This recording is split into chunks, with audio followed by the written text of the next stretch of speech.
La perversion narcissique, c'est un sujet qui est devenu classique. Aujourd'hui, je vais te proposer 5 repères pour les reconnaître. Un ou une perverse d'ailleurs, parce que ça peut toucher tout le monde. Avec ça, tu devrais y voir plus clair et demain, je vais mettre en ligne une vidéo qui va t'expliquer quelles sont les personnes qui sont les plus facilement victimes de cette manipulation émotionnelle.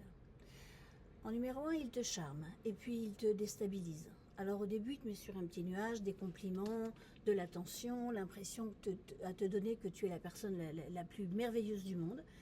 Et puis rapidement, il commence à te critiquer, à te rabaisser ou à te faire douter de toi. C'est comme de passer de l'ombre, de la lumière à l'ombre d'un coup, du soleil au brouillard sans que tu comprennes vraiment pourquoi. Deuxièmement, il a tendance à réécrire la réalité. Par exemple, si tu lui dis « Mais si, chérie, on en avait parlé », il va te répondre « Mais non, n'importe quoi, tu inventes ». Il va nier l'évidence, il retourne les situations et toi, tu finis par te demander si t'es pas complètement cinglé.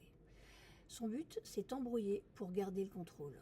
En 3, et tout tourne autour de lui. Ses besoins d'abord, ses émotions d'abord, ses problèmes d'abord. Toi, quand tu vas mal, minimise. Et lui, quand il va mal, tout le monde doit arriver, doit accourir, il veut être admiré, rassuré, écouté, mais lui, il écoute quasiment jamais.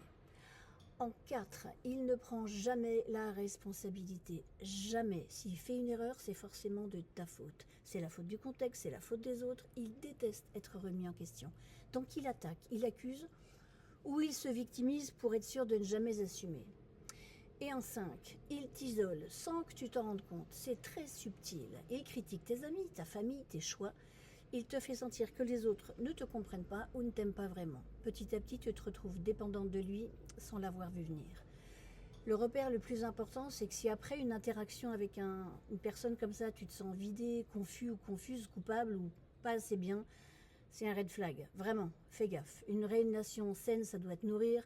Un pervers, il te vide, il t'épuise. Alors si c'est ton cas, prends conscience de ça et prends surtout conscience que le seul moyen de t'en sortir, c'est de te faire aider et surtout de te barrer le plus loin possible. Oublie jamais ça, prends soin de toi. À demain pour les explications pour qui est le plus facilement victime de ce genre de manipulation émotionnelle. Abonne-toi si ça te parle.